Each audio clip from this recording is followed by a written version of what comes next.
IT job కోసం try చేస్తున్నారా? Coding tutor లో ట్రైనింగ్ తో పాటు స్టైఫండ్ అండ్ 100% జాబ్ గ్యారంటీ. గత కొంతకాలం నుంచి విదేశాల్లో ఉన్న తెలుగువారు ప్రాణాలు కోల్పోతున్నారు. కొందరు రోడ్డు ప్రమాదాల్లో చనిపోతుంటే ఇంకొందరు ప్రమాదవశాత్తు మరణిస్తున్నారు.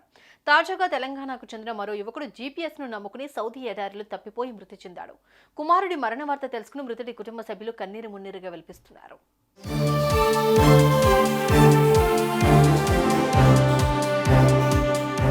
కరీంనగర్కి చెందిన షాబాజ్ ఖాన్ అనే 27 ఏళ్ల యువకుడు బతుకు తెరువు కోసం గతంలో సౌదీ వెళ్లాడు. అక్కడే టెలికమ్యూనికేషన్స్ మెయింటెనెన్స్ కంపెనీలో టెక్నీషియన్ గా పనిచేస్తున్నాడు. అయితే ఇతడు గత 5 రోజుల కిందట తన స్నేహితుడిని కలిసేందుకు మరో వ్యక్తితో కలిసి జీపీఎస్ పెట్టుకుని కారులో బయలుదేరారు. కాగా జీపీఎస్ పనిచేయక దారి తప్పి ప్రమాదకరమైన రబ్ అల్ ఖలీ ఎడారి లోపలికి వెళ్లి అక్కడే చిక్కుకుపోయారు.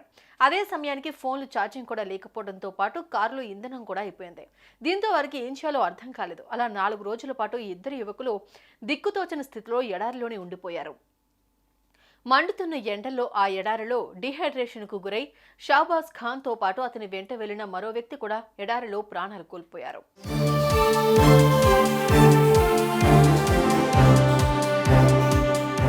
ఈ విషయం తెలుసుకున్న షాబాజ్ ఖాన్ తల్లిదండ్రులు, ఇతర కుటుంబ సభ్యులు గుండెలు పగిలేలా ఏడుస్తున్నారు. బతుకు తెరువు కోసం సౌదీకి వెళ్లి ఇప్పుడు శవమై తిరిగొస్తున్నావా అంటూ కన్నీరు మున్నీరుగా విలిపిస్తున్నారు.